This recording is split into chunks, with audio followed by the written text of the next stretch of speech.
Do you remember the last thing you said before you lost someone? Now imagine saying your last words, knowing the whole world will hear, "I will return, and you will recognize me." That's what he said. His voice was drawn out, his eyes fixed on the one who condemned him. He didn't tremble. He didn't cry. I just stared. The needle was approaching. The silence was absolute, as if time had stopped to listen. These were not words thrown to the wind. They were a curse. The question is inevitable. Why would someone choose to say that seconds before they die? We are not talking about regret, not even peace, but of dark confessions, veiled accusations, threats whispered in the ear of the end itself. Words so full of pain and mystery that they did not die with their owners, remained alive. They infiltrated psychiatric reports, prosecutors' notes, recordings muffled by concrete walls, last words of murderers. Not the ones the media romanticizes, but the real ones, the documented ones, the ones that made witnesses tremble, those who challenged the system, the families of the victims and death itself. Have you ever wondered what goes on in the mind of someone who is about to be executed? What kind of thoughts form when time runs out, when there are no more excuses, no second chances? What you'll discover now may surprise you, because some of these phrases don't ask for forgiveness. They accuse, they mock, they confess something that was never revealed in court. They are fragments of a ruined mind or a buried truth, and sometimes they are just a reflection of an absolute void. Some said they were at peace, others who would return for revenge. There were those who quoted the Bible, and there were those who laughed until the last second. But one thing unites them all. No one forgot what they said. Neither do the jailers, neither do journalists, not even the victims, who were still alive to hear it. Because there is something perversely human about these moments. A last glimmer of control, a final chance to leave, a scar on the world. Have you ever been through this? Have you ever heard something you couldn't forget? Something that haunted you for days, for years, inside? A murderer's last words are not just words. They are codes. They are signs. They are portraits of collapse. And perhaps these are the only sincere words these people have ever said in their entire lives. What you are about to hear is not just a list of convicts. It is a dive into the final seconds of men and women who had lost everything except their own voice. And what did they do with that voice? Will haunt you. Now close your eyes. Listen. Because what comes next was actually said. He didn't apologize. He didn't hesitate. Richard Ramirez, the man who transformed California nights into rituals of pure terror, walked through the courtroom as if parading through a temple he himself built. His posture was rigid, but not out of fear. It was theatrical, almost mocking, as if the act of being tried were just another provocation. The looks surrounding him were of disgust, anger, and despair. But he only saw an audience. When the prosecutor read the death sentence, Ramirez smiled. Not a nervous smile or one of regret, but a straight, cold, soulless smile. Something between mockery and satisfaction. It was as if, for him, that moment was a reward, the recognition that he had truly become the monster he'd always cultivated. During the process, he drew pentagrams on the palm of his hand. He made satanic signs for the cameras. He said he loved suffering. But it was at the end, when death was seconds away, that he chose the phrase that would become embedded in the bones of those who heard it. "I am the devil." It wasn't shouted. It wasn't whispered. It was stated. As if revealing a secret kept for ages. A hidden truth that only he knew. And at that moment, no one laughed. Not even the most skeptical, because the way he said it froze the atmosphere. For criminal psychology, Ramirez is one of those cases that defies simple labels. He wasn't just a killer. He was a complete system of distortions, traumas, and beliefs. A man shaped by abuse, violence, and an adolescence steeped in macabre influences. and who transformed all of this into a worship of chaos itself. What many don't know is that Richard Ramirez had a structured mind. Even shrouded in delusions and diabolical symbolism, he thought clearly. He knew what he was provoking. He knew the impact of every word. He understood that people's minds are fragile when confronted with the unknown.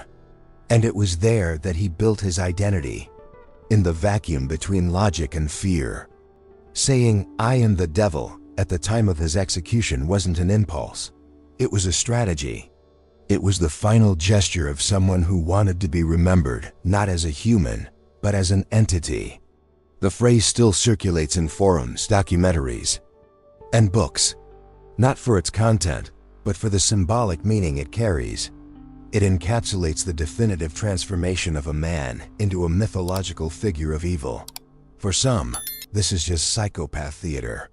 For others, it's the final confession of someone who had lost their way long ago. But there's a third interpretation. But the sentence is actually a silent indictment, not just of him, but of us. Of what society has ignored, allowed, and cultivated. What lurks behind the scenes of abandonment, alienation, and emotional starvation. Because monsters like Ramirez don't appear out of nowhere. They are created, nurtured, and released. And sometimes, if we look too closely, we can see fragments of him in places we'd rather not face. The phrase resonates because it points to an uncomfortable truth. Evil doesn't always come from outside. Sometimes it originates from within. And when someone says, "I am the devil," with that certainty, perhaps the scariest thing is not believing. Maybe it's realizing that, deep down, we already knew. That last sentence wasn't just a provocation, that it was a mirror. And mirrors, when broken, do not lose their reflection. They just multiply. But Ramirez's sentence was just the first. There are others, some filled with contempt, others sunk in silence. There were those who used their last seconds to try an impossible hit, and there were those who chose mockery as a farewell. The line between truth and manipulation is never clear when it comes to someone who is killed, but what comes next shows that, even on the brink of death, there are those who prefer to destroy rather than accept. And there are words that, no matter how much the body erases them, remain alive like open wounds. He didn't ask for anything. No prayer, no compassion, no last cigarette. Carl Panzram just wanted everything done right. No delays, no theatrics. The night before his execution, he refused any farewell ritual. He said he didn't need comfort. That comfort was an invention of the weak. He preferred to write raw words spat out like stones. Sentences filled with rage and contempt for everything he had known as humanity. The letter wasn't an apology. It was a sentence against the world. Each line revealed a hidden truth that few were willing to read.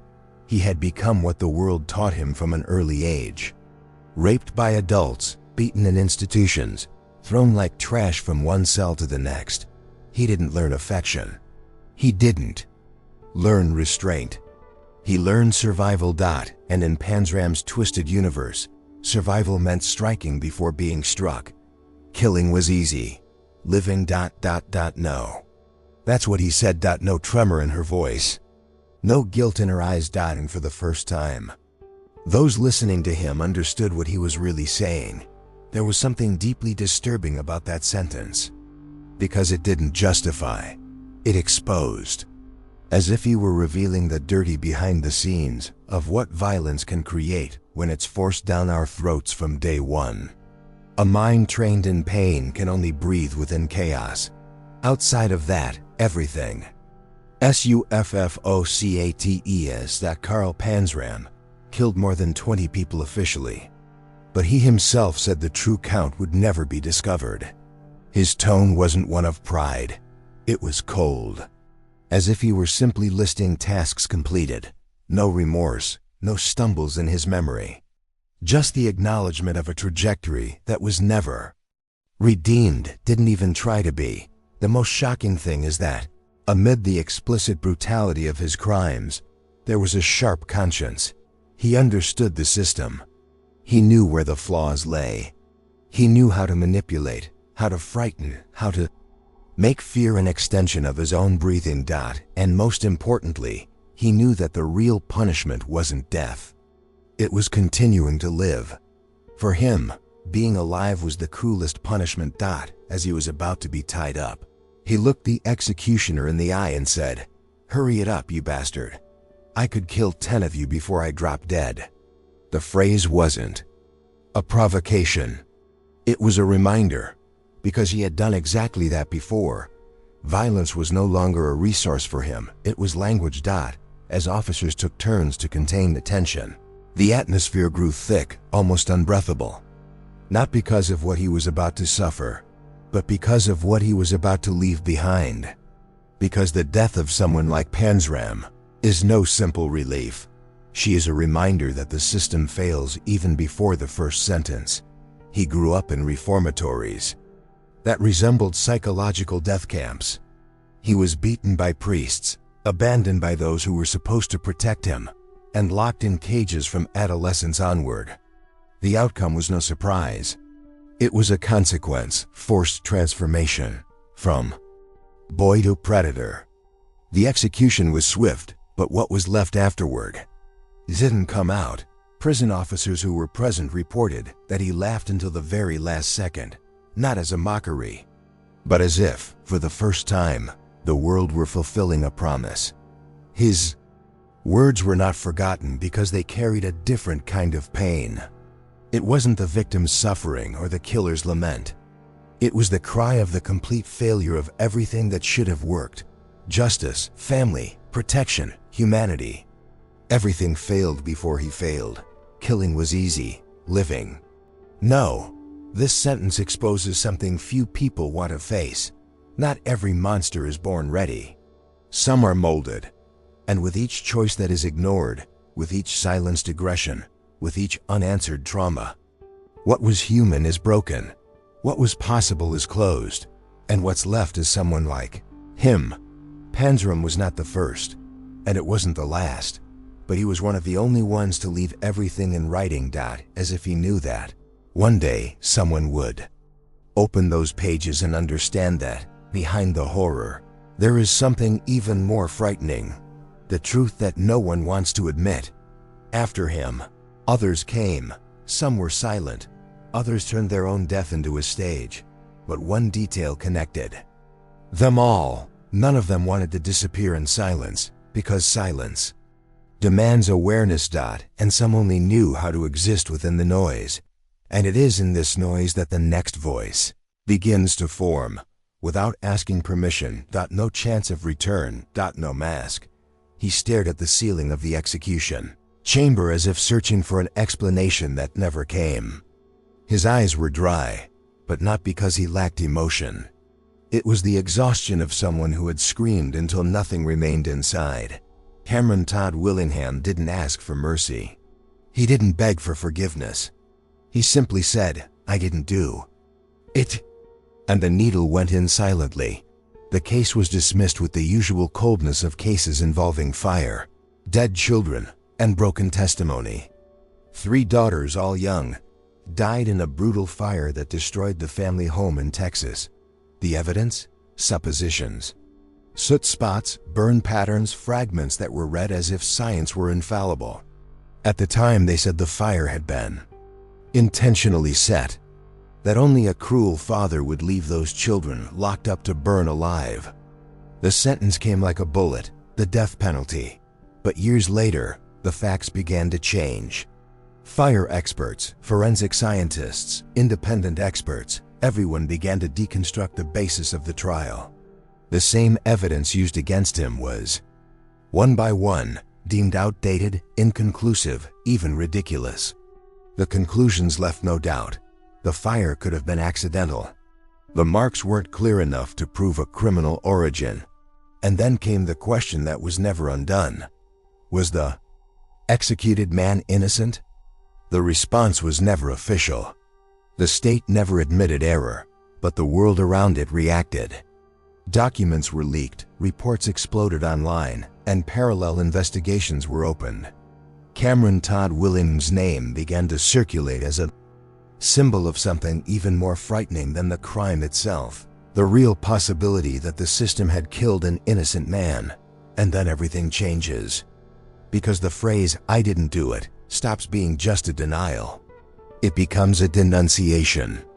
A scream trapped between the teeth of someone who had no time, no space, no real chance to prove otherwise. It wasn't just him who was executed. It was also the trust in the process, the authority that was supposed to protect, the logic that was supposed to filter justice from revenge. The impact of this went beyond prison walls. It reached universities, courts, and families who began revisiting their own trials. How can we trust a sentence when the science used to convict has been discredited? How can we maintain the mindset that the system is infallible when the ashes of 3 girls are scattered throughout a history full of gaps? It's easy to label a murderer when the situation is tragic. Even easier when grief demands an immediate culprit. But the behind-the-scenes story of this case showed that decisions made in the heat of public commotion can become weapons. And once deployed, there's no turning back. During his time in prison, Willingham stuck to his own story. He was called a manipulator, a cold sociopath. But accounts from those who knew him closely on death row paint a different picture. That of a man in a process of erosion, consumed by the powerlessness of shouting at walls that wouldn't listen. What's most disturbing is imagining the silence that followed the execution, not for him, but for those who knew there were flaws. Judges, prosecutors, technical witnesses, people who perhaps realized too late that there was no certainty there. Just haste, a rush to conclude, a rush to punish, a rush to close the case and ease public pressure. And yet, Cameron didn't curse, he didn't threaten, he didn't cry, he spoke firmly. He repeated, "I didn't do it." As if, even without salvation, there was still something to be preserved. That phrase still lingers in law classrooms, in criminal justice podcasts, in scientific articles questioning the standards used to identify the origin of fires. It became more than a final protest. It became an open scar, a wound that continues to throb, not just for him, but for all the others who may be sitting today, right now, in some cell waiting for a similar outcome. His name is now followed by a question mark, not a period. Cases like this show how much truth can be stifled by the weight of poorly executed decisions, and how the system, when it fails, doesn't just condemn it, perpetuates an error that repeats itself, infiltrates, and adapts. Because justice without the humility to reconsider its own paths isn't justice. It's ego disguised as authority. Willingham's death didn't erase his words. They remain, not as a defense, but as a reminder that horror doesn't always come from the one in the dock. Sometimes he's sitting on the other side, wearing a suit, signing sentences, ending lives as coldly as he stamps documents. Time passed, but the doubt remained, and this doubt is what fuels the next story, one in which the last words were not a protest, were an undisguised farewell, almost a whisper. But even so, he managed to cross the curtain of death, ... and even with the sentence served, the death certificate signed, and the ashes forgotten by many, that phrase lives on. "I didn't do it," echoing amid debates, investigations, and gazes that can no longer sleep the same way. Because there are words that linger after the person is gone. Words that sow doubt, that refuse to disappear, that demand to be heard, even if it's too late. It's stories like these that make all this matter. For truths that haven't yet been fully revealed, for secrets that remain buried in archives, waiting for the right moment to explode. If you've made it this far, you've felt it. It wasn't just curiosity. It was something deeper. A nagging restlessness. And if you feel it too, then you're already part of this quest. So, it's worth telling you something honestly. Subscribing here isn't just about pressing a button. It's about entering into a silent pact with this content, with every voice that has been silenced, with every story that still needs to be told in the right way. Each subscription shows that there are still people willing to listen, question, and think differently. And that's what keeps this space alive. Subscribe, not because someone told you to, but because what's yet to come may be more disturbing, more revealing, more unexpected than you imagine. There are things that can't yet be said all at once. There are names, phrases, and revelations that only make sense when you return, when you follow along, when you decide to go beyond the surface. And now that you know the voice that claimed innocence, perhaps you're ready to hear what came next. Because the next silence also carries a sentence. But it wasn't a protest, nor a scream. It was something that mixed pain, love, and abandonment. A farewell without a shield. A sentence spoken not to the world, but to someone who never responded. She was called a freak, predator, psychopath. For years, the name Eileen Wuornos became synonymous with everything a woman shouldn't be. 7 men dead, 7 shots, 7 distorted versions of defense, revenge, and survival instinct. The press made her a monster. The courts confirmed that, but the instant the needle approached the vein, it wasn't hatred that escaped her lips. It was fragility. Last thing she said, her voice firm but wounded, was, "Take care of my mother." Silence. There was no mother in the room. There was no forgiveness around. Just that sentence, said with the strength of someone who already understood that he was leaving, but still wanted to leave something whole. It was at that moment that everything clicked. The monstrous figure built up over the years broke. And in its place, something uncomfortable remained. A contrast. A noise. Because how can someone capable of killing 7 times, without apparent remorse, end her life speaking like a daughter? The impact of this is not just in what was said, but in the transformation it caused in those who listened. Experienced guards, callous journalists, even those who wanted her dead. They all felt something. Maybe discomfort, maybe doubt, maybe just that emptiness that arises when you realize that things are not as simple as they seem. Eileen Wuornos had a life that even fiction couldn't bear to write. Childhood rape, family abandonment, streets, forced prostitution. She grew up without structure, without affection, without direction. He learned to protect himself with violence before he even understood what affection was. The transformation she underwent was not natural, it was imposed. The world took from her what it could, and she reacted the only way she knew how, by attacking. But on death row, where everything is bare, the mask has fallen. The anger, the coldness, the sarcasm, everything gave way to a remnant of humanity. And she chose not to defend herself. Do not accuse. Do not justify yourself. Just ask for caution. For someone who might not even be alive anymore, or that it even deserved that care. Take care of my mother. It's a phrase that cuts because it doesn't fit the image they made of her. She was no longer the killer at that moment. She was just a broken woman, trying to leave something whole behind. Maybe a memory. Maybe just a wish. This contrast is what makes everything harder to process. Eileen was violent. No one denies that, but she was also the result of decisions and violence that came long before she learned to speak. She was punished for what she did. But few people looked at what was done to her. Behind the scenes at the trial, between the lines of the psychiatric reports, there were clear signs of a chronic emotional breakdown. A mind that begged for help, but received bars. A story marked by exclusion, absence, and hunger for love. And when the end came, she didn't talk about the crimes, not even about men, not even about the system. He talked about his mother. Over care, about something you never had. But somehow, I still believed it was possible.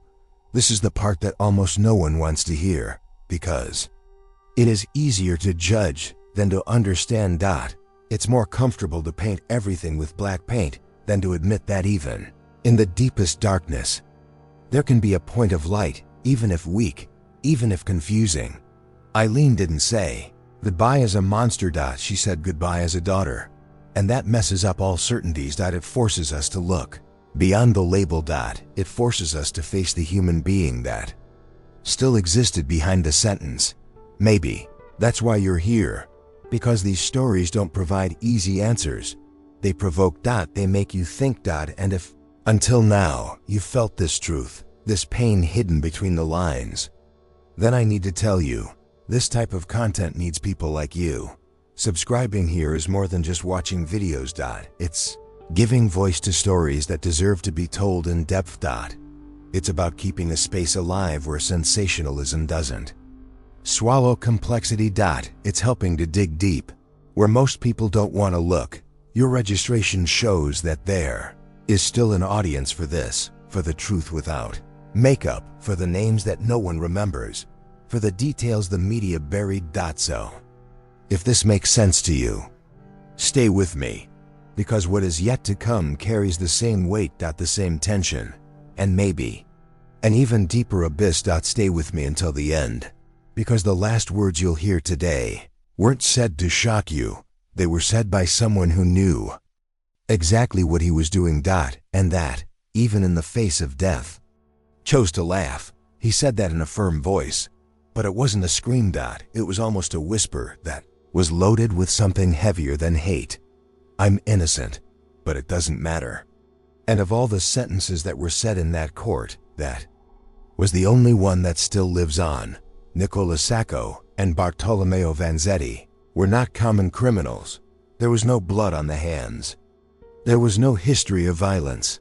What was there was a scenario tainted by another kind of judgment, more subtle, more corrosive, more fatal.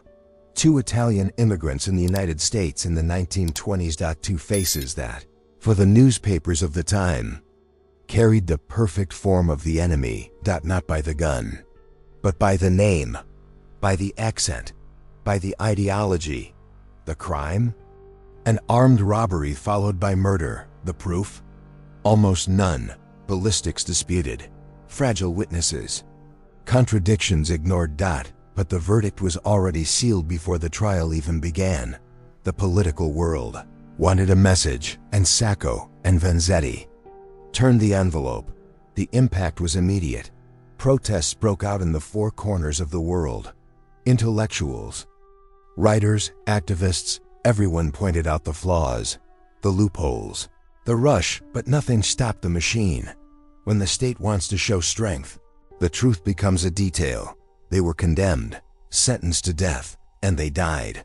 But before that, they left words, not to convince the jury, not to appeal to the governor, but for the future, for anyone who, one day, needed to hear it. I'm innocent, but it doesn't matter. It's a sentence that rips the ground out, because there is no defense against indifference. At the time of execution, the two walked without resisting. Witnesses say Vanzetti was calm, Sacco silent. They didn't beg, they didn't cry, they didn't ask for anything, because they knew they had already lost before they even started fighting. And when the electric chair did its job, the screams didn't come from them. They came from outside, from the squares, from international newspapers, from the manifestos that crossed oceans. The indignation did not die with the bodies. On the contrary, it spread like wildfire. Decades later, official recognition came. The state of Massachusetts admitted that the trial was flawed, that political pressure contaminated everything, that justice was not served, but there was nothing left to save. Sacco and Vanzetti had been dead for over 50 years, and the apology letter arrived too late. The most devastating thing wasn't the mistake. It was time. The number of lives that continued believing the lie, the construction of an official truth sustained by silence, authority, and convenience. Because admitting a miscarriage of justice doesn't bring anyone back to life, but it exposes the rot of a system that sometimes prefers to protect its own image rather than do what is right. The mentality that condemned them still exists. It's behind the scenes of rushed processes. In the selectivity of those who investigate. In prejudice disguised as Impartiality.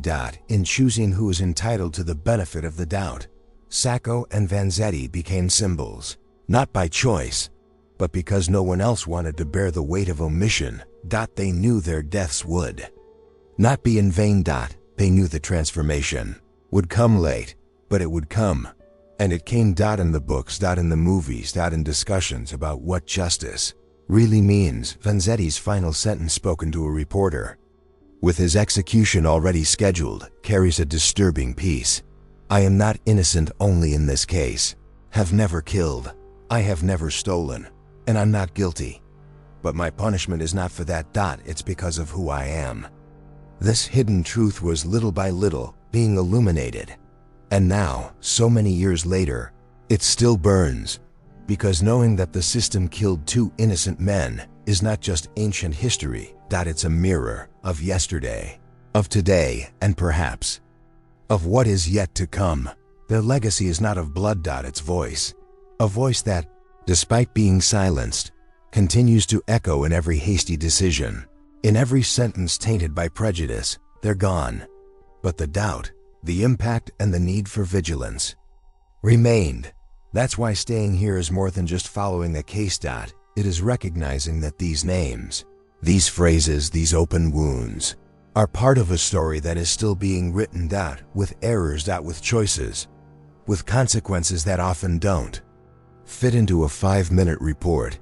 And you, who have listened this far, already carry part of this memory, because every word that survives a performance becomes something greater. Something that spans decades, something that demands to be remembered. And the next story. Is marked by a type of coldness that requires no explanation, a short, almost banal phrase, but which revealed a mind that laughed at the darkness itself. There was no longer any sparkle in his eyes. No charm in the voice, not a trace of that rehearsed air that fooled so many victims. Lawyers, reporters. Ted Bundy was near the end, but even with his weakened body, even with his haggard face, his presence still carried something difficult to explain. A void filled with calculation. An absence of regret that made everything seem even more repulsive. In the last few hours, he spoke with pauses. Carefully. Like someone who measures each word to leave a precise scar. And that's when he uttered a phrase that seems to have crossed time like a blade. I would become all of that again. It wasn't provocation. It was not mockery. It was a realization. Almost like someone who reviews a strategic decision and comes to the conclusion that, even with the tragic outcome, they would do everything the same. Bundy knew everyone was listening. I knew there were cameras, recorders, biographies in the making, but he did not shape his speech to evoke pity, not even to stage redemption. He used the end as a mirror, and he showed who he really was from the beginning, a predator at peace with its own monstrosity. The most disconcerting thing was always the duality he embodied: educated, articulate, charismatic. He seemed incapable of violence until the body started appearing, until the patterns revealed themselves. Until the backstage exploded, and the world discovered that there was a mind trained in manipulation, sharp in lying, expert in appearing normal. He was not driven by anger, not even on impulse. It was method. Frieza. Mental construct that made him see the other as an object, something to be exploited, destroyed, and discarded. During interrogations, Bundy gambled. Sometimes it said everything. Sometimes I would go back. He confused dates, distorted names, laughed at the gaps he left on purpose. It was as if he wanted to maintain control, even over what would be discovered about him after his death. But in that final sentence, the game stopped. There were no more masks, just a reflection. Raw, unbearable, sincere. I would become all of that again. This carries a different weight, because it reveals that, for him, what he did was not an accident. It was a choice. Repeated. Calculated. And in the end, reaffirmed. It's the kind of confession that doesn't come with tears. It comes with surgical Precision. Like a definitive sentence on who he was and who he always wanted to be. Bundy was not a mistake on society. It was an outlier, a silent collapse that learned to smile as it destroyed. And the most dangerous thing about him was not his ability to kill. It was the ability to appear trustworthy while hiding the abyss beneath the surface. Even in the final minutes, he did not truly ask for forgiveness. He made vague references to God, to faith, to a supposed attempt at repentance. But it all sounded artificial. As if even the very end were just another performance, a final script in which he still saw himself as the protagonist. When the reporters left that room, many said the same thing. Bundy didn't look afraid. He seemed satisfied, not with what would come, but with what he knew he had left. Confusion, morbid fascination, and mainly, a doubt that he cultivated with pleasure. How many truths did he still hide? Because the truth, in his case, was never complete. It was always molded, rehearsed, and measured with precision. Even in confessions, there were omissions. Even in the revelations, there was a game. This mindset of absolute control, of structured coldness, of absence of empathy, is what defines psychopathy in its most dangerous form. It's not the impulse that scares. That's the logic behind it. It is the ability to appear human without ever, in fact, being. The impact of this reverberates to this day, not just in movies, series, books, but in criminology studies, in forensic psychology classes, in the hushed conversations between experts still trying to understand how someone can look back on everything they've caused, and still say, I would do it all over again. This confession is more than an ending. It's a warning that there are things that cannot be explained only by trauma, misery, or abandonment. Sometimes evil wears a smiling face and walks among us as if it were part of the landscape. No rush, no guilt, no trace. And while you digest this, it might be worth remembering that there is more. Minds as dangerous as phrases, as disturbing as decisions that changed not only a life, but the way we view justice, punishment, and conscience. And the next one didn't come from the mouth of a murderer. It came from someone who simply disappeared. But before that, he said something that no one has been able to explain to this day. And even after his death, he continued to influence conversations, theories, suspicious glances, and heavy silences. His phrase remained not as a cry of revolt, but as a mirror of what many pretend not to see, that there are people who don't want to be saved, that there are minds so disconnected from empathy that they can coldly laugh at their own trail of destruction. And this idea is frightening, because deep down we all want to believe there's a reason, an origin, a rational explanation, something that gives meaning to the absurd. But there isn't always, and this is where many people get stuck, because facing the existence of someone like Bundy, someone who says he would do it all over again, naturally requires more than curiosity. It requires emotional courage. If at some point you too have felt this muffled pain, this strangled discomfort, perhaps it is time to put it into words. Write just one thing in the comments. I saw emptiness. Not for me, but for yourself, to show that you went through this part, that you understood the weight, and that it touched you in some way. It may seem like a small detail, but when someone reads this type of comment, they realize they are not alone. In this reflection, there is strength in that. It has belonging. There is truth. And if you want to open up more, write vent. There, single quotes, s-room here. There are people who will understand. There are stories that hurt more than we admit. And when someone shares that pain, it transforms. Here, every sincere comment is part of the memory we are building together. Each sentence left is like a piece of something that doesn't fit in the video, but needs to stay alive, because there's more to come. And the next words you will hear came from someone who seemed to already know how would die in silence, but he chose to break that silence with a truth that no one had the courage to answer. The silence that descended on death row had no room for laughter. John Wayne Gacy, the man who for years donned the clown costume to approach his victims, didn't wear the mask in that final hour. There was no joke, no smile to calm the audience, no trick to divert their gaze, just a tired man. And a sentence that seemed to carry the weight of an entire world, even though it was spoken in a low, almost muffled voice. Pray for me. I'm going to hell. It wasn't a plea for mercy. It wasn't a plea. It was an assumed sentence. A confession that, while seemingly desperate, carried a strange acceptance. Gacy knew the place he was going wasn't a secret. He had built it himself, brick by brick, with blood and deceit. That moment brought no redemption, no hope. It was the final impact of a mind that had toyed with evil to its limit.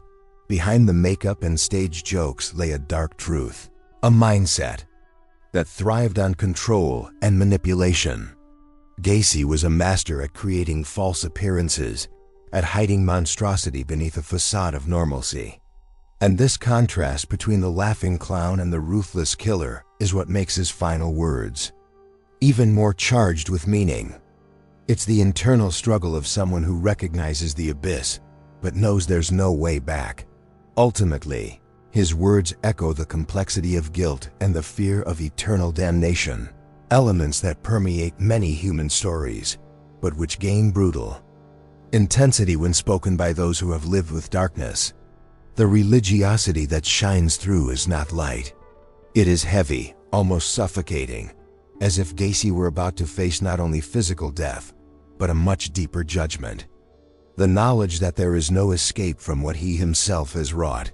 This final confession sheds a different light on the character, revealing the invisible weight that guilt can carry, even for those who seem insensitive to the suffering of others. It's a transformation that occurs in the final moment, an inevitable confrontation between the past and one's own essence. Gacy didn't run away. He faced, albeit enigmatically, his destiny. But beyond the phrase itself, it's impossible not to consider the impact this statement has on the listener. The image of the killer clown, who marked so many lives with terror and deceit, suddenly merges with the image of a man who admits his own downfall. This shakes our perception, forcing us to navigate between fear, revulsion, and a tenuous sense of lost humanity. Behind the scenes of this moment, there are also revelations that remain hidden.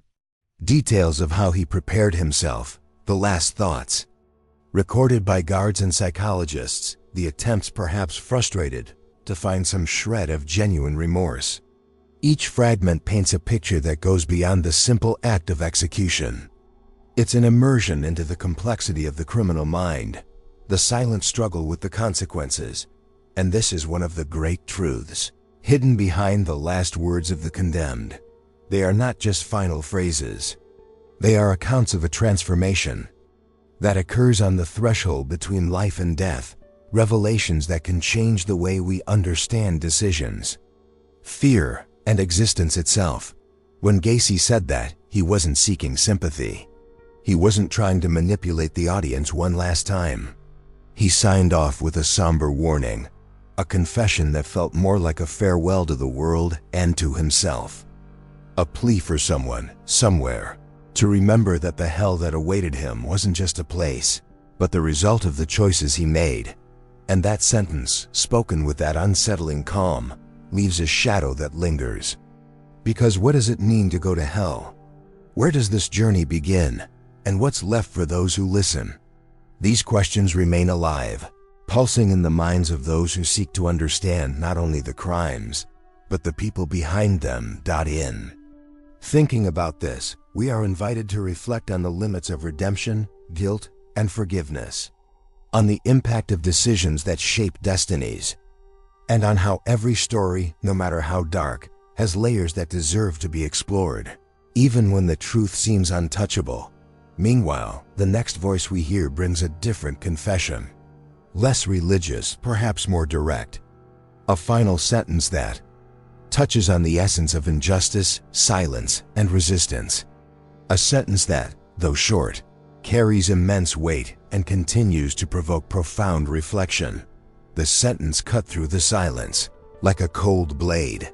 The body is where it all began. It wasn't just any whisper. It was the last breath of someone who knew too much, or who at least wanted to leave one last enigma before the definitive silence. The convict, whose name was never revealed to the public, did not expect clemency. He knew that the lethal injection would be the last chapter of his story, but he decided that he would not leave without casting a shadow, a clue, a truth that no one could ignore. What he said resonates to this day, because it goes far beyond the obvious. It's not just a phrase to mark the final moment. It's a warning. An invitation to look back. To relive the beginning. To question what seemed closed. But there's the problem. The body never appeared. It was never found. It disappeared into the void of investigations, into the limbo of archives, among the gaps that bureaucracy tries to hide. And this absence is what turns everything into an incomplete mystery. A puzzle with missing pieces. A silence that screams. The case that seemed closed was reopened. More than that, hell returned to haunt those involved in the investigation.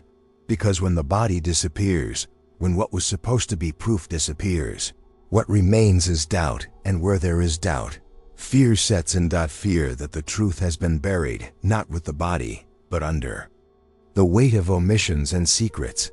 This kind of mystery touches on a wound that doesn't heal, the impact that the unknown has on victims, their families, and even on the justice system itself.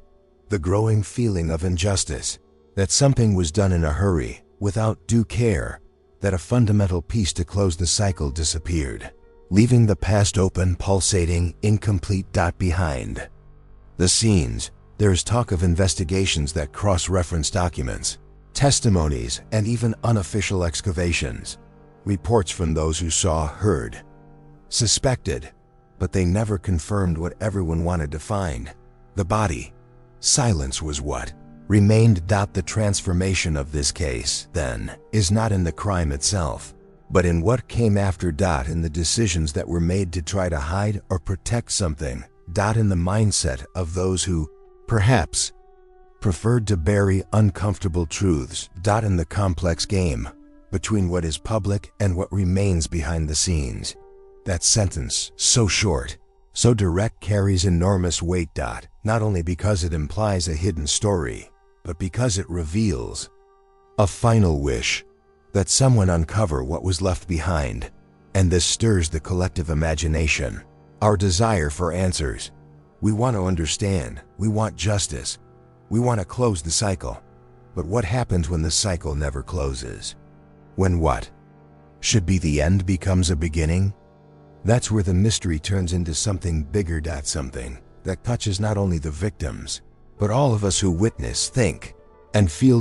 This paradox between physical closure and the perpetuation of the enigma creates an invisible but powerful tension, a feeling that, even in the face of the final sentence, there is still something to reveal, something that can change the entire perception of history. And that's the essence of what makes real cases so disturbing. Every word spoken before death is a piece of the puzzle we try to put together. But sometimes, this piece is a black hole that sucks up all certainties, leaving only restlessness. What happened to that body? Why was he never found?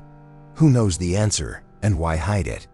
As we try to understand, we are invited to reflect on the decisions that shape justice and truth, about the impact of failures, omissions, and choices that remain hidden behind the scenes.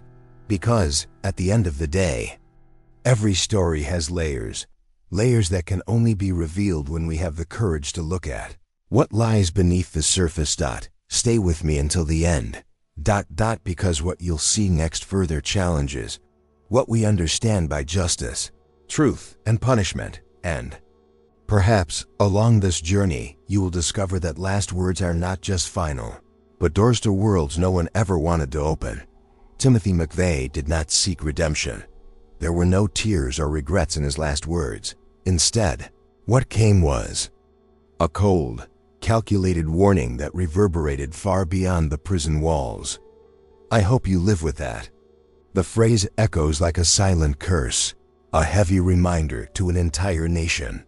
McVeigh bore the responsibility for one of the most devastating attacks in American history, the Oklahoma City bombing, which destroyed lives, families, and the sense of security of an entire population. But he showed no remorse. He didn't ask for forgiveness. His last words were a mirror of the mindset that guided his actions, a shocking coldness, an unshakable conviction, a resolve that was born somewhere dark and never wavered. This phrase is not just a cry of anger or an insult. It is a burden of responsibility placed on those left behind, on the survivors, on the families of the victims, on a society that must deal with the trauma and social impact left by this tragedy. It's a way of saying that the weight of what happened doesn't end with his execution. On the contrary, it is a legacy that lives, that hurts, that transforms everyone. The impact of this confession goes beyond words. It highlights the depth of collective pain, the difficulty of overcoming horror, and the constant struggle to find true justice amidst the chaos. It's a phrase that shakes our understanding of guilt, responsibility, and what it means to bear the consequences of one's actions, even after death. The coldness with which McVeigh delivered this curse reveals a mind unmoved by the final judgment. He decided his destiny with full awareness, accepting that his story would be marked not by the search for forgiveness, but by the imposition of a burden on others. This cold, almost mechanical mentality defies any attempt to humanize their actions or seek simple motives. Yet it is, in this contrast between the brutality of the act and the coldness of the confession, that lies one of the greatest mysteries of criminal psychology. How can someone plan and execute such devastation and yet remain impervious to the weight of remorse? How do you turn hate into such a destructive weapon and yet maintain the conviction that its legacy will be a perpetual warning? The backdrop of this final moment is marked by silent tension. As the technicians prepared everything, as the guards maintained the cold routine of death row, McVeigh chose his words carefully, almost as a final act of control. He knew the reach of his voice, the strength of his message, and he didn't hesitate to make it clear that he had no regrets, that his decision was aligned with a mindset that challenged common understandings of guilt and redemption.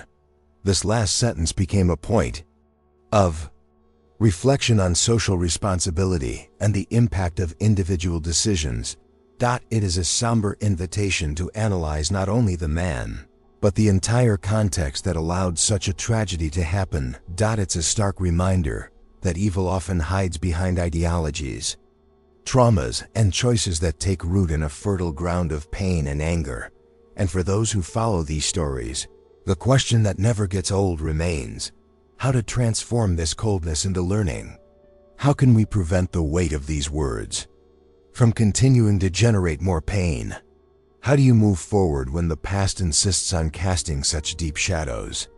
That's where the importance of understanding what's behind the scenes lies: the mind, the transformation, the decisions that precede the final act.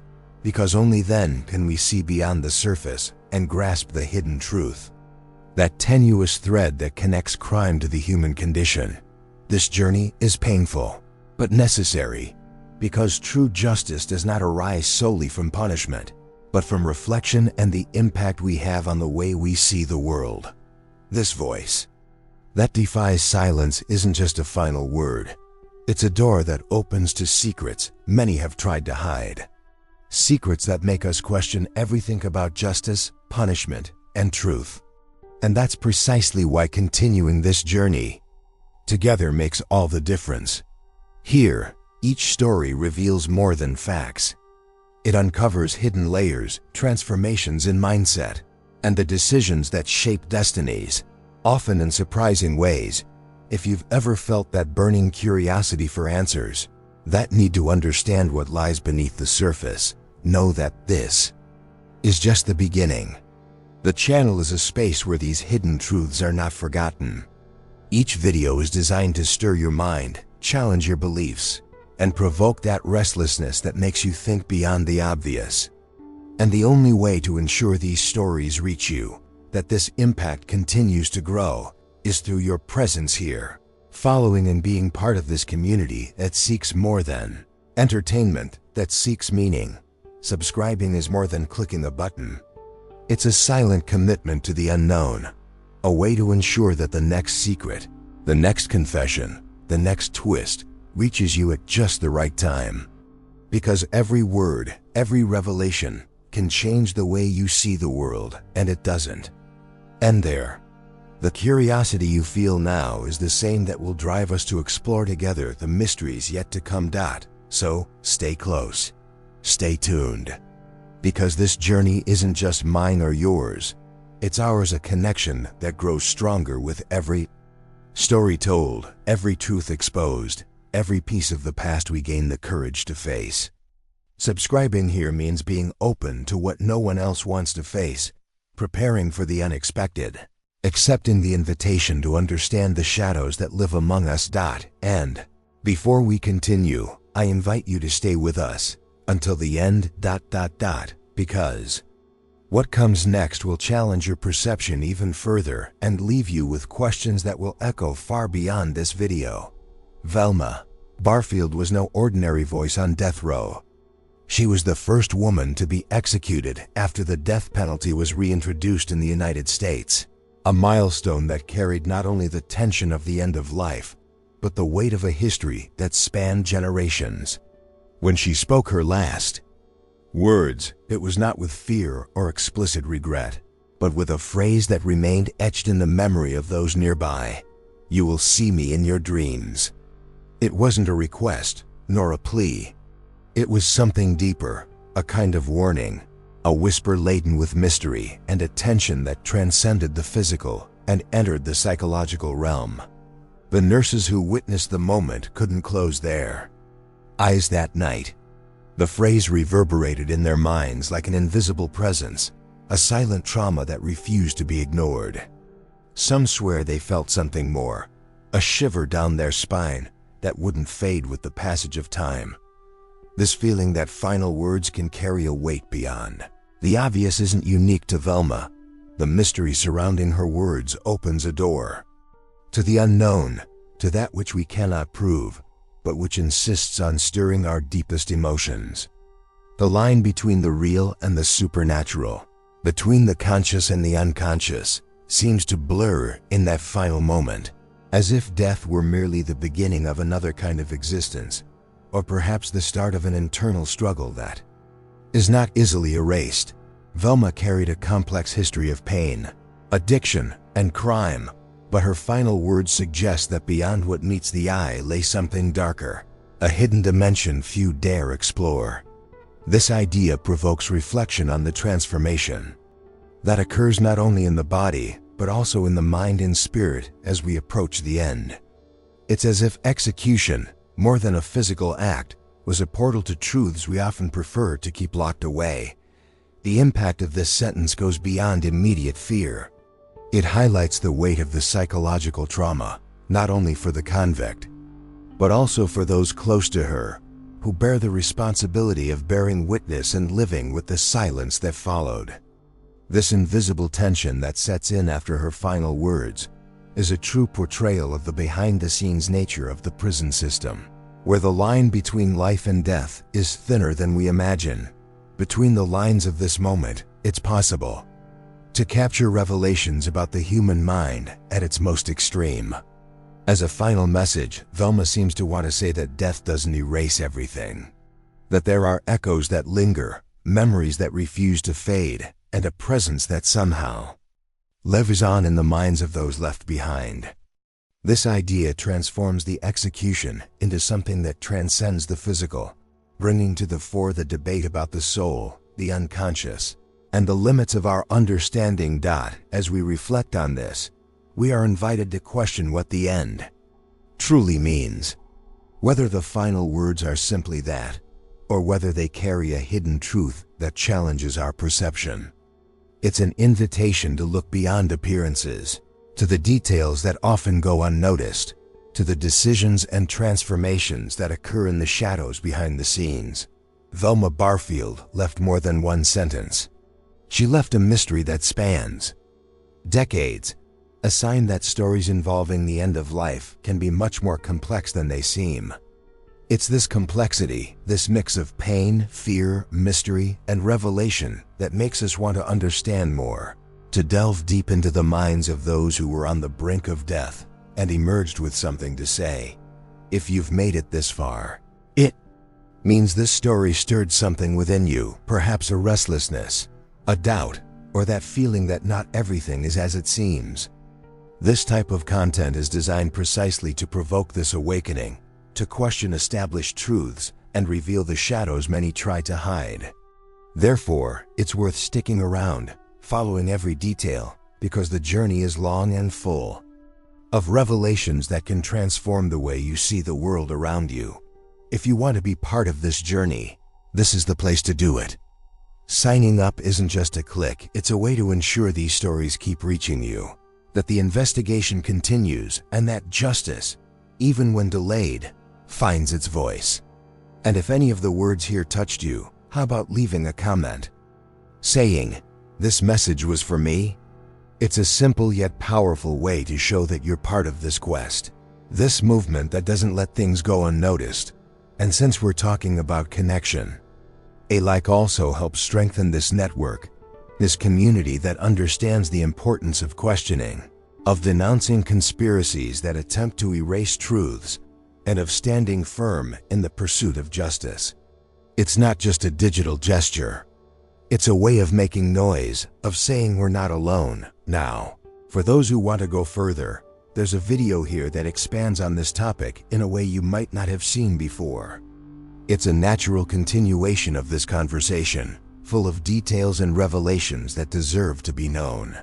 So click and stay with me there, because the next part of this story will further challenge your beliefs about truth, justice, and what lies between the lines.